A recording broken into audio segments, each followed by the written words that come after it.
What if the secret to better leadership, deeper fulfillment, and navigating life's toughest moments wasn't found in typical corporate success strategies, but in the common wisdom of everyday humans?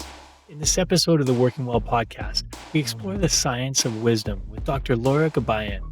She's a physician, researcher, and author of The Common Wisdom: 8 Essential Elements of a Meaningful Life.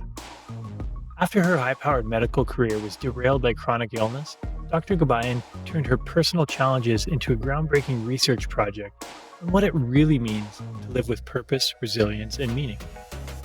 Now, if you're a leader looking for clarity, sustainable performance, or simply a better way forward in work and life, this is the conversation for you.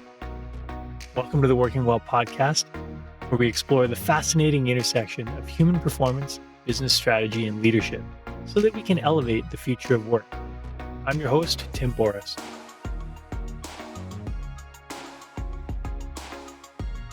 Laura, it's so fantastic to have you on the show. I've been looking forward to this conversation for quite a while now since we last spoke. And we're just going to dive in.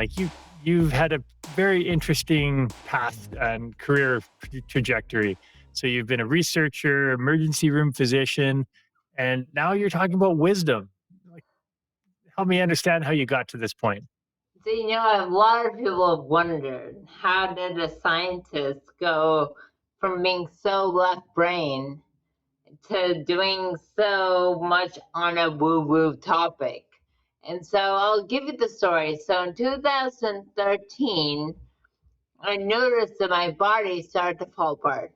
And I developed these random symptoms, and I was so left brain. So I'm a physician, I'm a researcher, and so I was like, okay, medicine will solve my problems.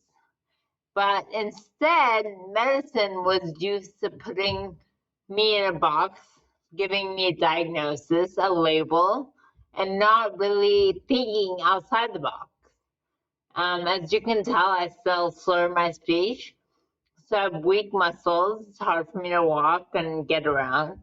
So in my speech is effective, of course, and you can tell, and I'm sorry in advance if talking is hard because if people have a hard time understanding me.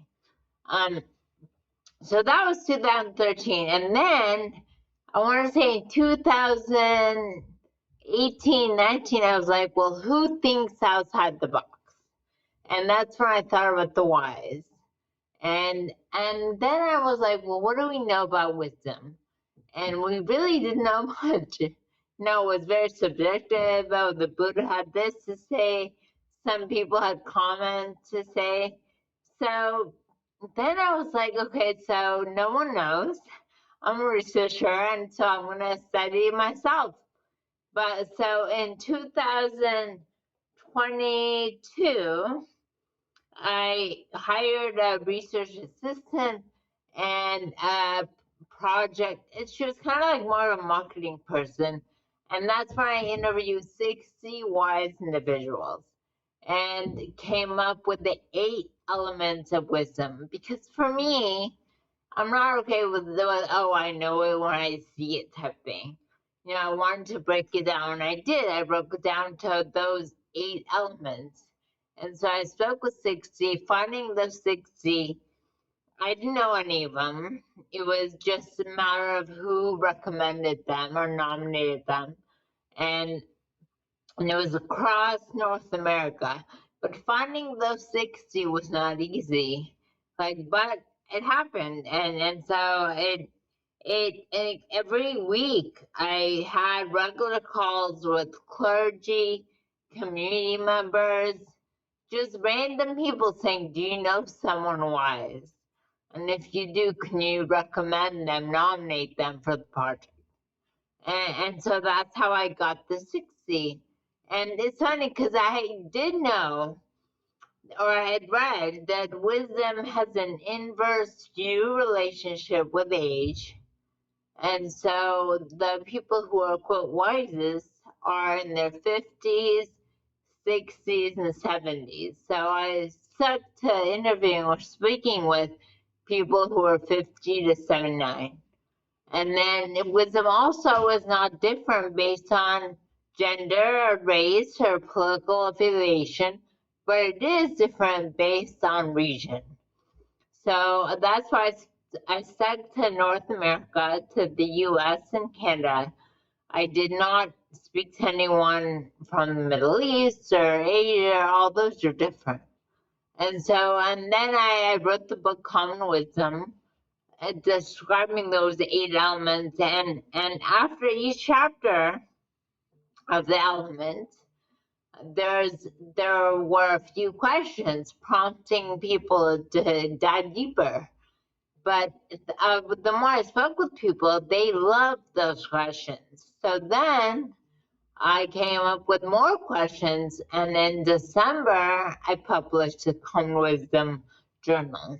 Love that. And so many great aspects of that, particularly the taking the researcher's approach to what's considered a very nebulous topic.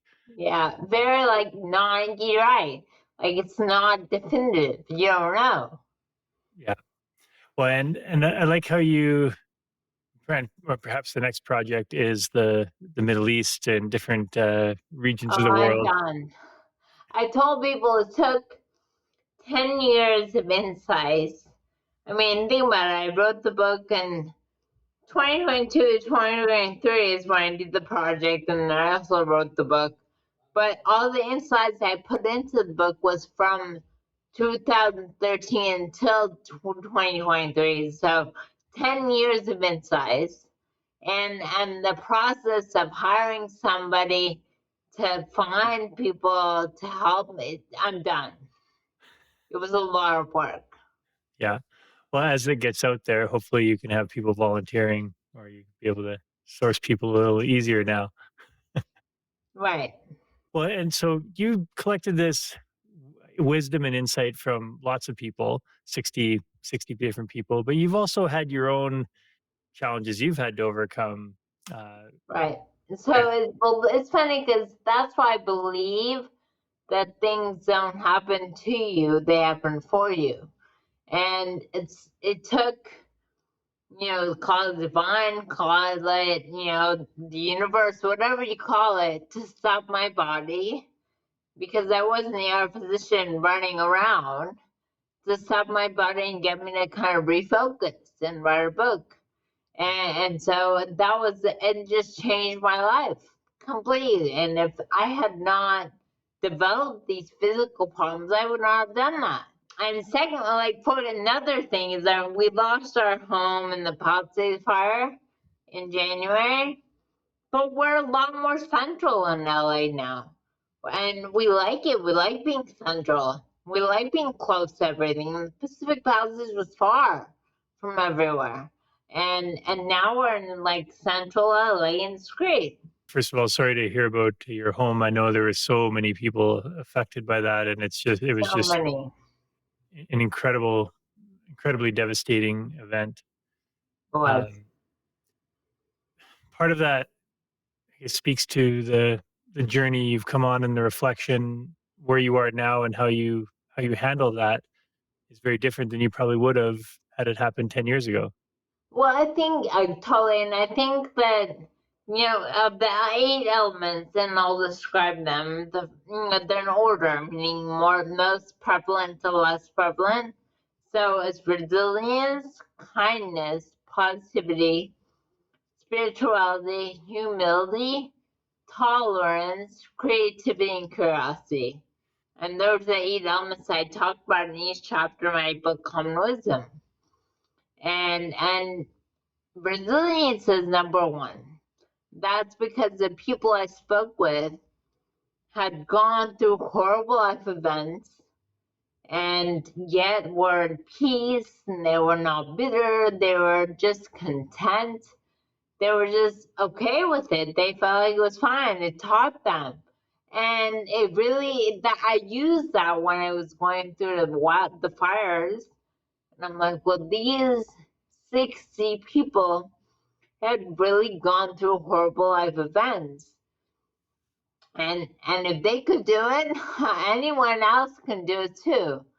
It was really hard, but it helped. I agree. When I guess with a lot of the listeners on this podcast are corporate leaders, corporate executives, and one of the things, the common themes we're seeing across well the world today, but especially in corporate, is that things are changing so fast. There's so much uncertainty, stress levels, workloads, they're all rising, and resilience is talked about a lot, but I don't feel a lot of people are actually building resilience right now.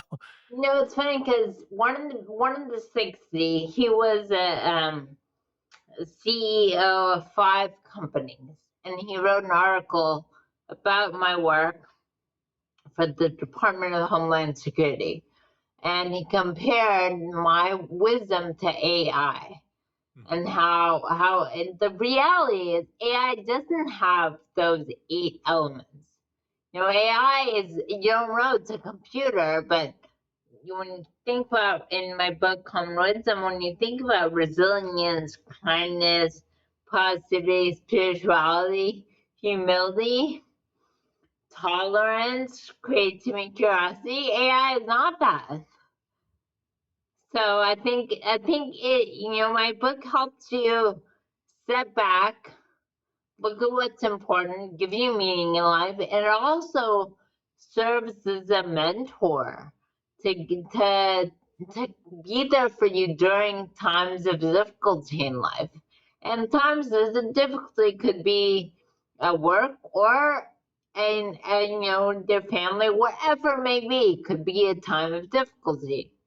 Yeah, and I love how you bring up the AI because AI is everywhere, and you're right. It doesn't have any of those 8 elements. And No.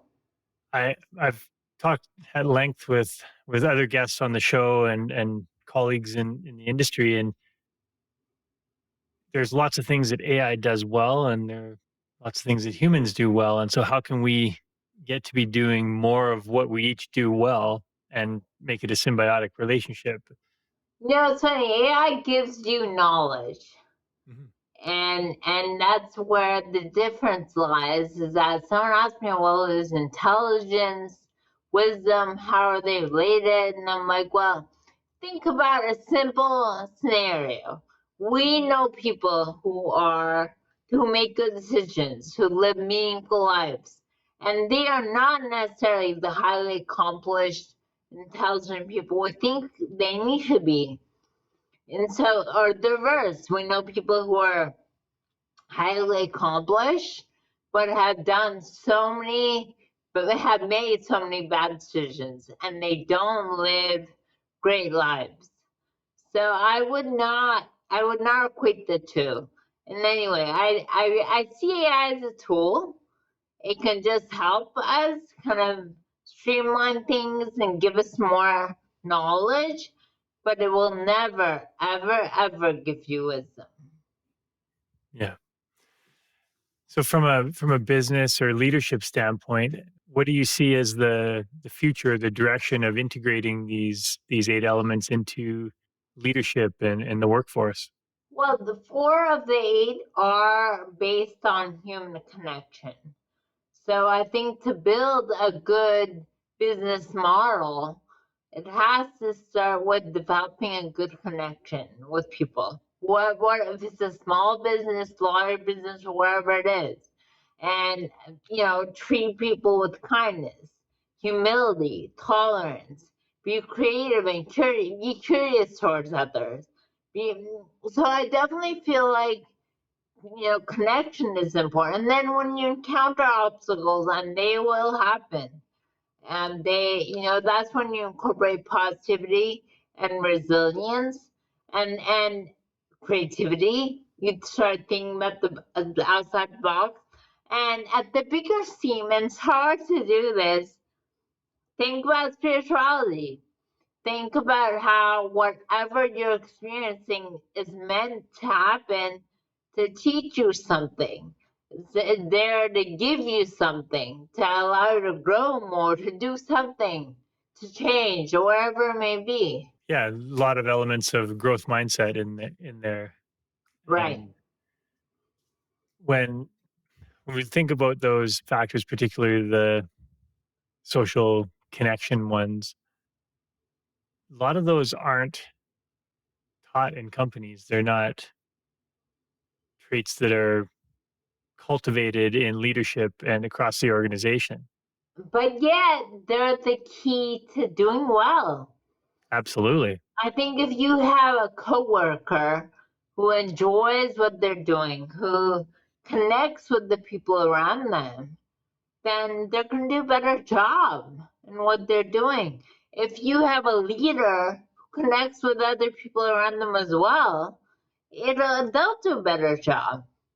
So, or they'll be able to get more help in different ways. I think it'll just work out better. When you think about the eight elements and the wisdom you've gained through this entire process, what do you see as the most logical and important next steps for businesses and companies to take that will amplify these eight elements?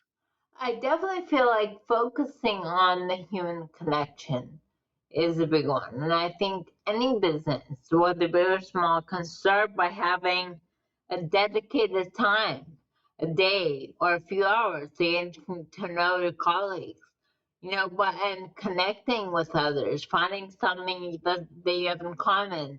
I think just realizing that, business is work. It's work. It's a job for some, but it can be more than that. Give other people a sense of purpose and meaning, and it will come back tenfold, morefold. Hmm. Now you mentioned resilience as the number one most important one. What do you think is the most underutilized one? It's funny because the last two elements. So the way we came up with elements is, I met with the research assistant, the marketing specialist, and we would assign different themes to a person based on the internet interviews we had. And we gave them an element if they had it. And the only ones that required that they say it were creativity and curiosity. Like literally, they had to mention that name. They had to say, okay, creativity is very important to me. Curiosity is very important to me. And, I don't know what's most underutilized, but I definitely feel like the foundation of all of it was curiosity. It's the last element, and I think being curious about so many things can help you move forward. Being creative can also help you, and someone's like, oh well, I'm not creative. It's meant for creatives. I don't create any movies or books, or I'm not an artist. I'm like, think about yourself when you were a kid. And I'm like, you took a bed sheet and you made a fort out of it. You took popsicle sticks and you turned. So everyone has it in them. Everyone has curiosity, and our home kids, they say why over and over.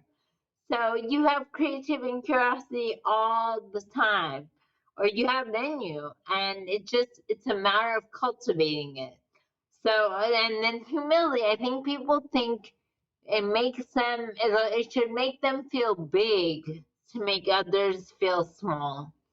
And I talk about over and over, and maybe humility is really underutilized now because we're in the age of the internet. We're in the age of social media, which is the opposite of humility. It's all about, how you appear from the world and what they say. It's the opposite of what humility is all about. Yeah, I would agree uh, on both of those that the world could benefit from more of each. Actually, a previous guest on the podcast was someone who was a veterinarian, and she ended up doing stand up comedy and as an outlet for her, and then now she speaks on bringing humor and creativity into the work environment and how it boosts performance and happiness and connection and the creativity and ideas. It's Well, it's when you say humor, I think. So I came up with the 8 elements scientifically using a process, but initially they were more than that. I collapsed them into the 8. So, for example, positivity, which was the third element, had humor in it.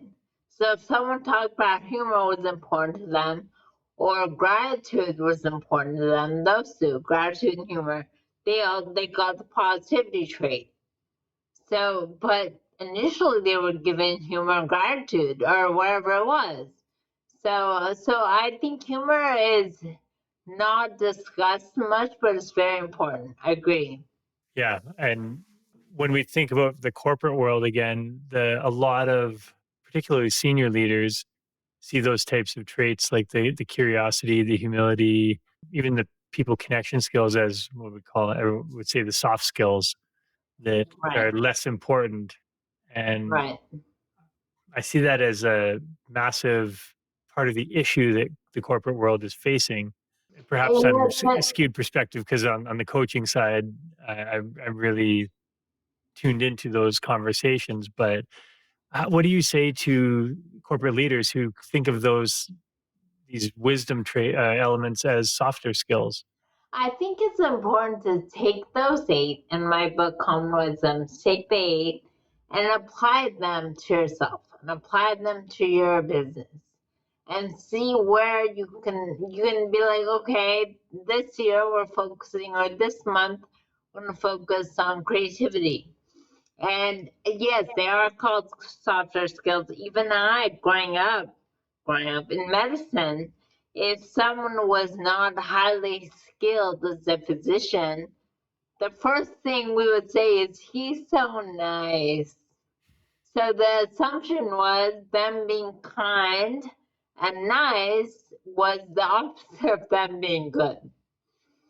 So there was no, the funny thing is, when you get out of residency, when you get out of training and you're no longer learning, the people you work with or you are attracted to are the nicer ones.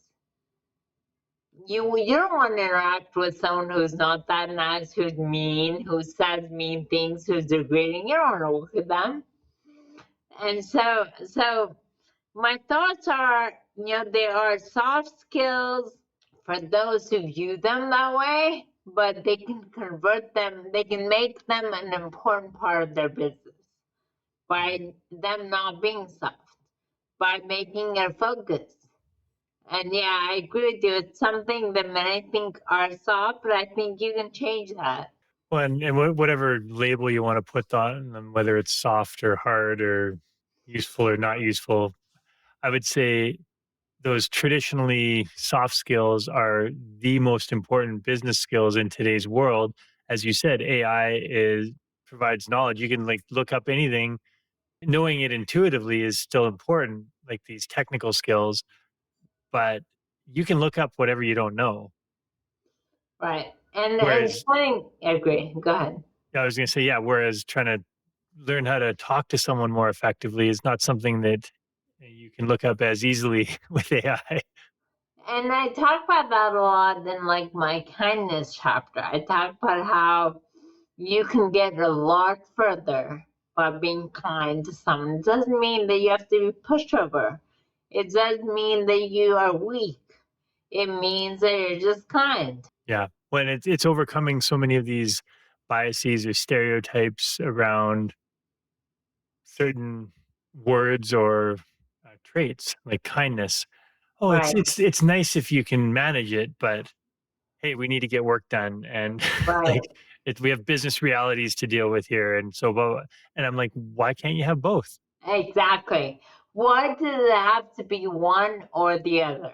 Exactly, yeah, and that's one of the things that I think that's a huge barrier to overcome is that people are looking at it in a binary way. It's you have it or you don't, or it's a zero sum game. If you have kindness, that means you can't be a strong strategic or business person or hard driving to get results, performance Right. focused.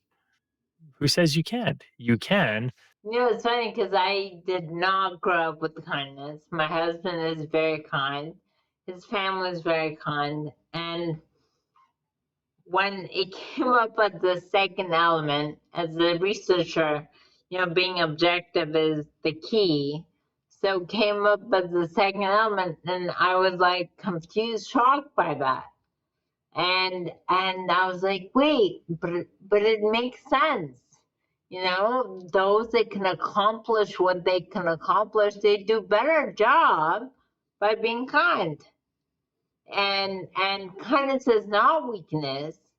Kindness is actually the opposite. It shows that you're confident, you're strong, and you're able to do what you're doing with kindness instead. Yeah. When I hear that a lot in conversations with leaders, particularly around the notion that, oh, you can't be friends with your direct reports. You got to be like the distant boss and like solid and strong. And I'm like, you can still be kind, and you can still Right, make tough decisions and have tough conversations right, while being kind. And there's right, this view that those two things don't coexist. right. Yeah, that's the problem. Now, on the journaling side, you talked about the eight elements and the wisdom elements, and in your book, you created this journal after to really, I guess, be a tool that people would use to integrate the learning from the book. Would that be correct? Yeah, so in March of last year, I published Common Wisdom, and then December published the Common Wisdom Journal. And in the process, I spoke with a lot of people who said, "Oh, I really like the questions at the end of each chapter. If they make me think, they make me delve into the topic more." And that's when I was like, okay, fine, I'll focus on writing a journal. And that's what I did. And also, we had a national interview, and I noticed everyone on the national interview was set on saying, "Oh, I'm this element of the eight elements. Oh, I'm really good at that, or I'm really good at this." And that's what made me think, well, I also need to come up with a wisdom IQ test. So I did, and the Wisdom IQ test, it it's out. It's on my website, lauragabayan.com, or you can just search Wisdom IQ test, and it helps you identify what you're good at and what you're not. So it helps people, wherever they're at in life, take the test. And by the way, I don't believe in charging for half of it, and that, because I hear that some tests charge you to get your results or charge you. No, I think if you take the test, it'll make the world a better place. And if you notice that there's some elements that you can really not, you can benefit from becoming more of, I think the book Calm Wisdom will help you. I haven't taken the test yet, so I have to go on the website to do that. And I love just to go back to the journal a bit. I brought it up because it's been something that's really resonated with me. I've had a number of challenges over the past few years that have helped me reassess my direction, and had to really reflect deeply on it. And it's not that I wasn't aware of those things before that, but it wasn't until those circumstances happened that I stepped back to reflect. And it reminds me of my favorite quote: is that we don't learn from our experience, we learn from our reflecting on our experience. And so I've been doing a lot of that recently. So I can really see the connection between, yes, reading the book and understanding and getting the knowledge, but then what are you doing with that knowledge? Are you really integrating it? I think journaling, I mean, it's subjective, and it really kind of points to you. Like, if you have to remember, when I started journaling early on, my body started to develop symptoms. My journaling was really angry. I was really bitter that I had all these symptoms, and all I could say is why. And it changed, and because it was foundation of one. I think I talk about in the resilient chapter of my book Calm Wisdom, is why not me? Not why me, but why not me? I can do it. And I think journaling gives you that objective perspective, and it's an objective ear. And it made me realize, okay, being upset and bitter is not gonna help. And I want to change this around, and I did.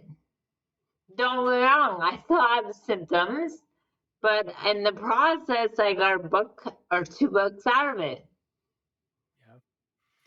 And with one thing that's come up in my mind that I wanted to ask about, I think I may know the answer, but I'd love to hear you say it. Is you mentioned that people would say, "Oh, I'm really good at this element, and maybe not so good at this one." What are your insights, and what have you learned about how you can learn to be better and improve in each of these areas? Well, I definitely feel like it's hard for anyone to be as objective as we want them to be, or as reflective. And that's why I created this test. And no, AI cannot write a test like this. Someone was like, "What? AI write it?" I'm like, "No." And like, for example, for me, the spirituality chapter was really hard to write. I remember writing it, and then my editor said, "No, you're gonna have to rewrite it then." Because, I always learned as a physician, if you can't see it, you can't measure it, if you can't explain it, it doesn't exist. And so spirituality is the opposite of that. It's whatever you can't explain, and whatever is not logical is spiritual. And so for me, that was really hard to even grasp. And so when you think about it, feel like unless you're very self-aware, it really helps to be like, you know what? Look at the 8 elements, and if you're self-aware, great. Say to yourself, I would benefit from learning more about this and this. Or I'll take this wisdom IQ test and realize I need to learn more about that, or whatever it is, or I can better my this or that. So Yeah, and I think that part of that awareness of taking a test and seeing where you rank, and it's a snapshot of where you are now, your mindset towards how you're going to apply that is critical to whether you improve in certain areas or not. well, mindset is everything. I mean, you can't control anything in life except for your own thoughts. And so mindset everything. So yes.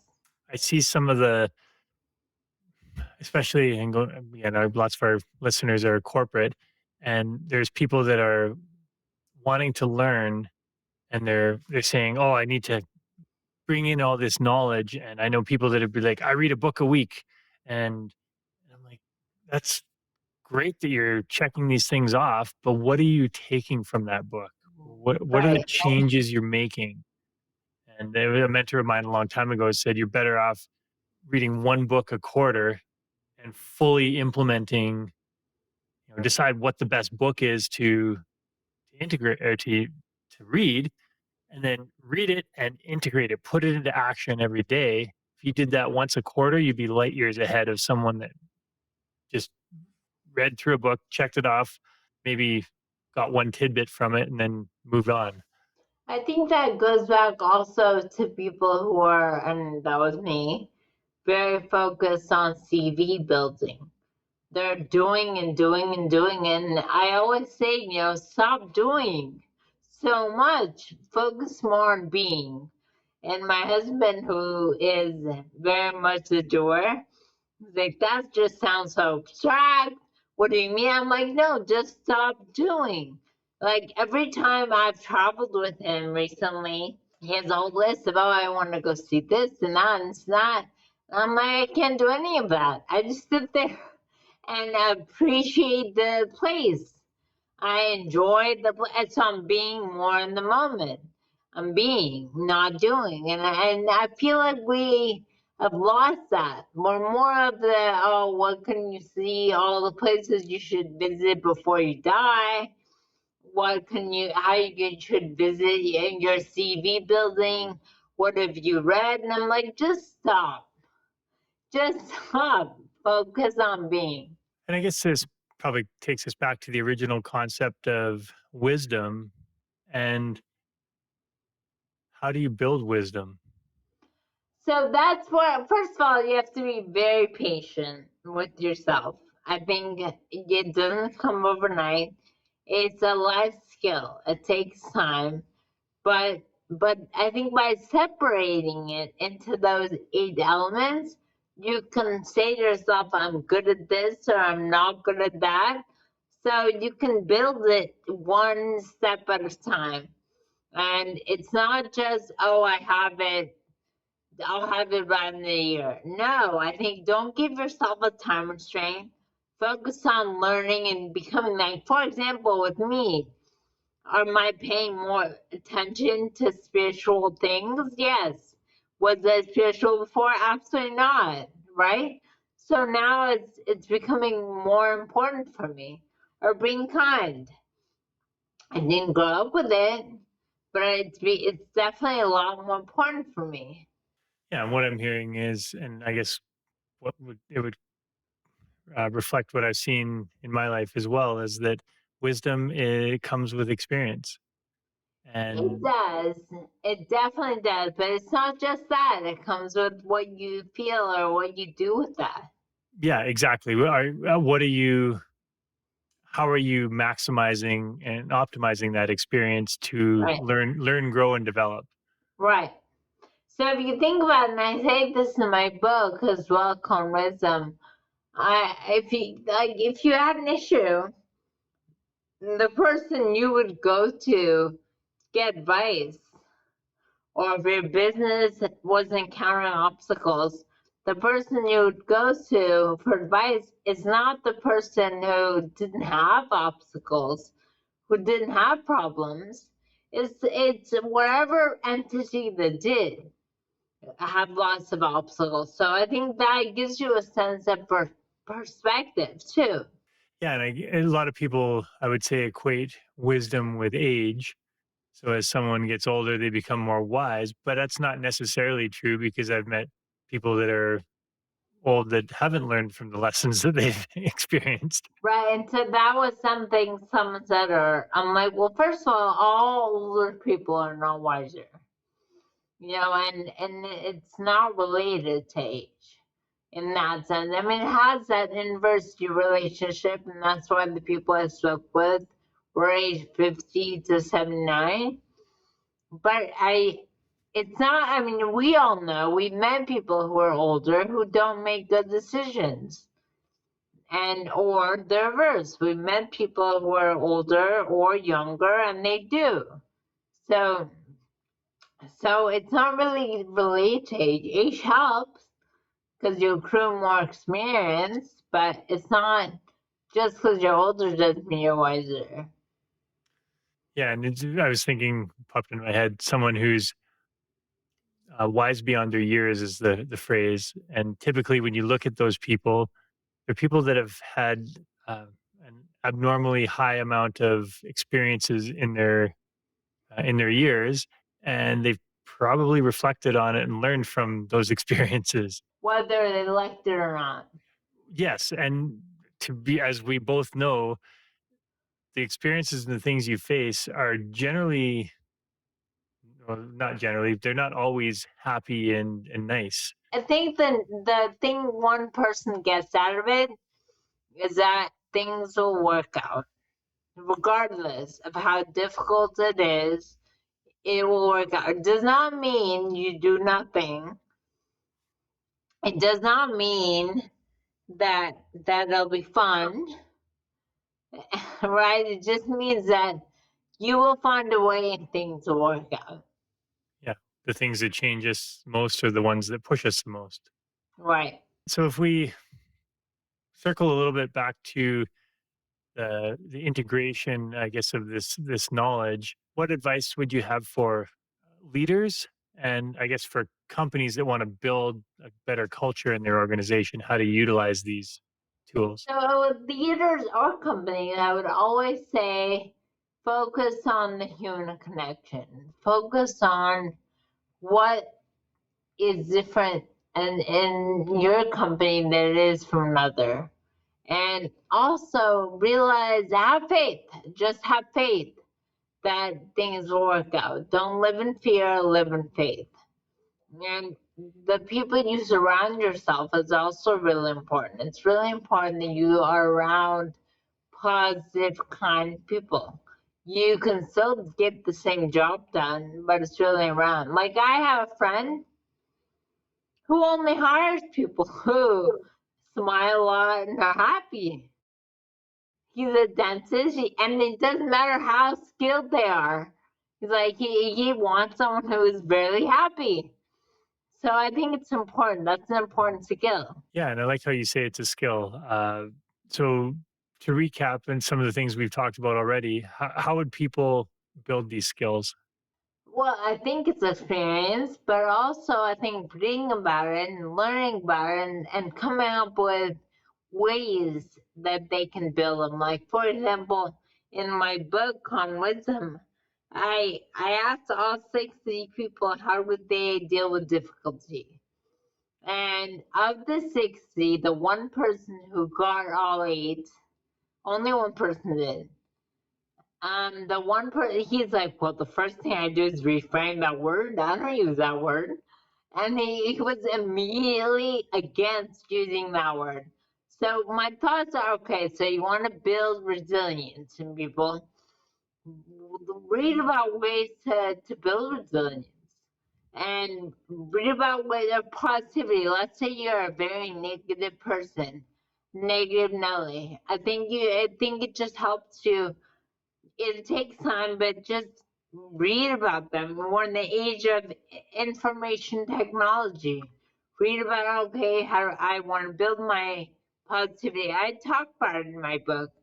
And I'm very to the point. There's always more you can depend on. So essentially, yeah, being a lifelong learner and approaching things through that growth mindset.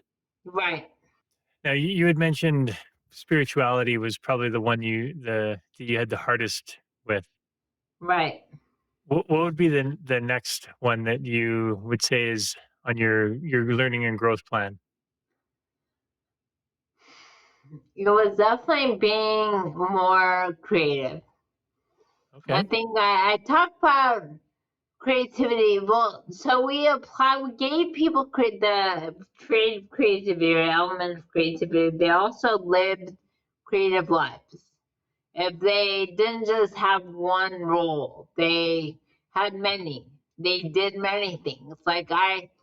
One of the 60 I spoke with was an orthodontist, and he was also a magician. And so during the day, he would see people in the dental chair, and at night, he would go do magic. And that was an important, so he was creative with what he did and his life.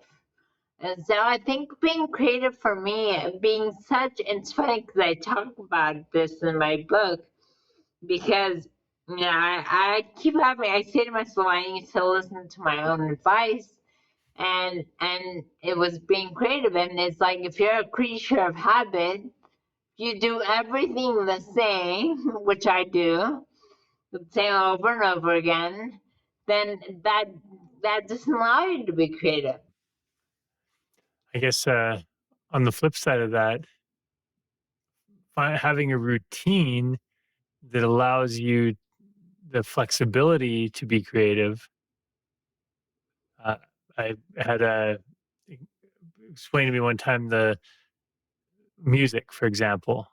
You've got the say treble clef, and people when that first came into being. Before that, people just made sounds, and there was no structure.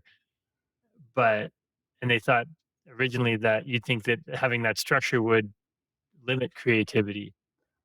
You're right. It kind of allows for more because it makes you more efficient and it allows for more creativity. So, in the same light, AI can limit creativity. And that I've seen younger people like only look at AI as their answer, or people who have the experience or do think outside the box. I've seen them look at AI and be like, oh, that's a good idea. I'll look at more things like this. So I think creativity is something that can start small, and you're right, having a routine can help you be more creative as well. I think it's not, and it also means be creative with everything. Like, try different things, try different wardrobe. You never know. Steve Jobs maybe could have had that thing because he used to always just wear the same black turtleneck, right? Because it Right, allowed him to be creative in other ways. right. All right, couple more questions before we wrap up. So you interviewed these 60 wise adults. What was the most unexpected lesson you learned from those interviews? I think the most unexpected was how important it was to them to be kind and to surround themselves with kind people. And it wasn't that they were very accomplished, they had done a lot, but when I asked them what's an important mantra, or what are you attracted to, and kindness was a big one. And for me, it was surprising because, as I mentioned, I didn't grow up with it, but it was so important to them. Awesome. All right, last question. What, well, I guess we're more of a, yeah, what's the one piece of advice you would give to people listening right now in terms of how they can incorporate all this knowledge and wisdom into their life? I would always say live in faith and don't live in fear. And because being in fear, it shuts off so many of those 8 elements, or if not all. And I think living in faith gives you a sense of hope and imagination, makes you curious, the last element. It lets you overcome obstacles with resilience and positivity. It lets you be kind because by having faith, you're kind to everyone around you. You know things will be okay. So, and spirituality and tolerance, all of those. And I think that it's just live in faith, don't live in fear. And of course, by the book. And yeah, and so the book is Common Wisdom. And the reason it was called Common Wisdom and the journal, Common Wisdom Journal, and the reason was the 8 common elements that they had in common. And I feel like there's so much you can learn from common everyday people. And these 60 people were common everyday people. So I think there's so much value in that because you're learning so much. Wonderful. The Wisdom IQ test just came out, I want to say like a week ago or Oh, in awesome. July. And like small glitches are still being fixed. So it was a soft launch. But I feel like that's the Wisdom IQ test is really a key to learning more about yourself. And just and is a great step towards Con Wisdom, my book. Wonderful. Well, I will go take the test and let you know Great, how it goes. great. Awesome. It was nice talking to you. Thank you. Thank you. That wraps up another episode of the Working Well podcast. If you enjoyed the show, please rate, review, and subscribe wherever you get your podcasts. Now, which guests or topics would you like to see featured on the show? Message me through LinkedIn or on the contact page of timborys.com with your ideas. Thanks for tuning in. I'm Tim Borys with Fresh Wellness Group, and I look forward to seeing you on the next episode.